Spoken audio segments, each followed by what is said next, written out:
Hello everyone, and welcome to History of the Ancient World.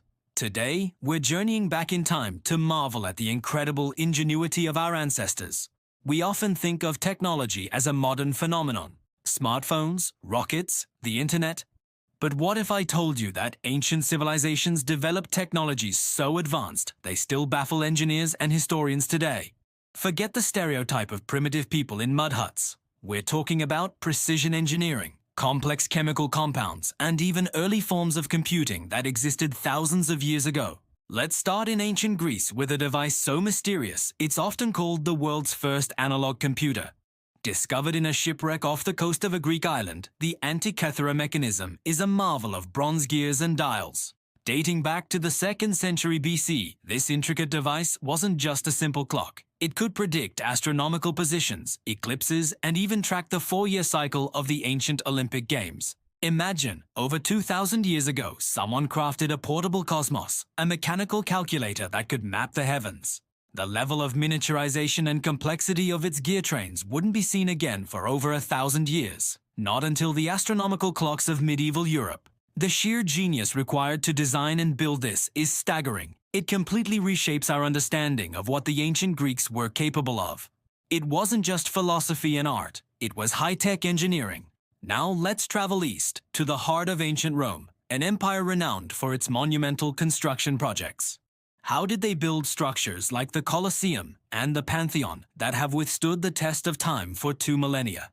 The secret lies in a revolutionary building material: Roman concrete. This wasn't the concrete we use today. The Romans perfected a unique recipe using volcanic ash, lime, and seawater. When mixed, these ingredients triggered a chemical reaction that created a remarkably durable and even self-healing crystalline structure. Unlike modern concrete, which erodes over time, Roman concrete actually grows stronger when exposed to the elements, especially salt water. Researchers today are still studying its properties, hoping to replicate its longevity for modern infrastructure. Imagine building a seawall that heals its own cracks. The Romans didn't just build for their lifetime, they built for eternity. But ancient innovation wasn't limited to Europe. Let's head to Damascus, a city famous for more than just its history. For centuries, warriors sought a legendary material, Damascus steel. Swords forged from this metal were said to be so sharp they could slice through a falling silk scarf, and so strong they could cut through lesser blades without dulling. For a long time, the secret to making this superplastic, high-carbon steel was lost.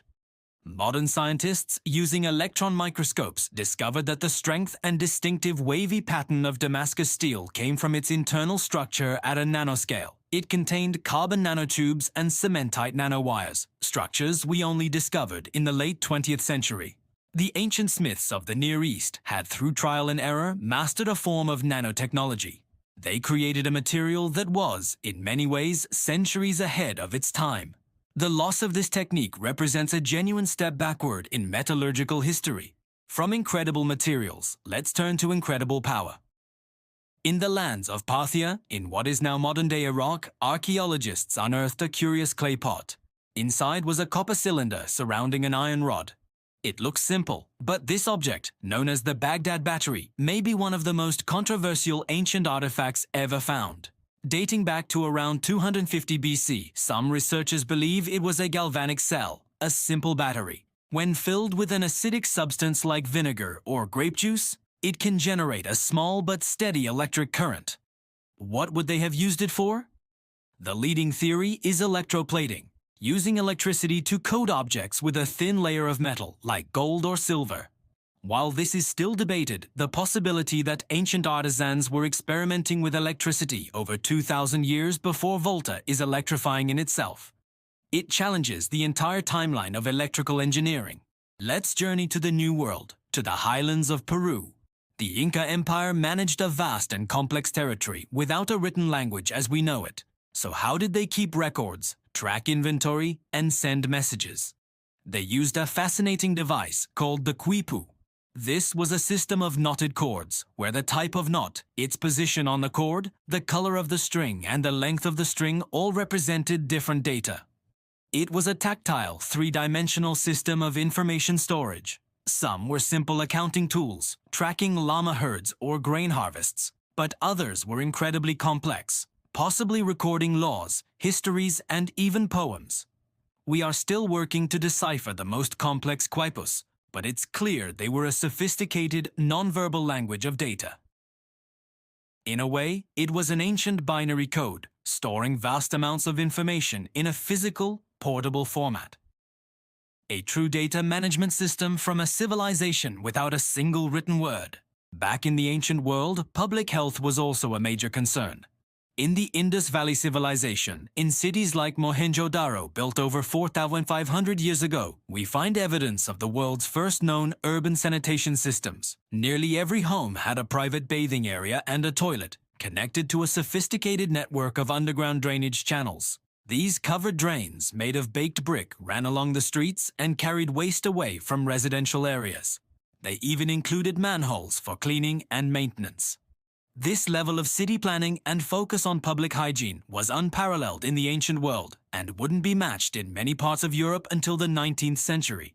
It shows an incredible understanding of the link between sanitation and health long before the germ theory of disease was ever conceived. Finally, let's look at a marvel of optics and energy. The story goes that Archimedes, the brilliant Greek inventor, used a heat ray to defend his city of Syracuse from invading Roman ships. He supposedly used an array of mirrors to focus sunlight onto the ships, setting them ablaze from a distance. For centuries, this was considered a myth, but is it possible? Modern experiments, including by shows like Mythbusters, have shown that it's incredibly difficult, but not impossible. Using polished bronze shields as mirrors, it is theoretically possible to concentrate enough solar energy to ignite the wood and tar of an ancient ship. Whether Archimedes actually did it remains a historical debate. But the fact that ancient thinkers were exploring the principles of parabolic reflectors and concentrated solar power is, in itself, a testament to their advanced scientific thought. They weren't just thinking about levers and pulleys, they were weaponizing the sun. From mechanical computers and self-healing concrete to nanotechnology and urban plumbing, the ancient world was anything but primitive. These technologies show us that innovation is a timeless human trait. Our ancestors were brilliant problem solvers who pushed the boundaries of what was possible with the tools they had. Their legacy isn't just in the ruins they left behind, but in the enduring spirit of ingenuity that continues to drive us forward today. They laid the groundwork for our modern world in ways we are only just beginning to fully appreciate. Thank you so much for joining me on this journey through ancient technologies. What ancient invention fascinates you the most? Let me know in the comments below. If you enjoyed this video, please give it a thumbs up and subscribe to History of the Ancient World for more deep dives into our incredible past. We'll see you in the next one.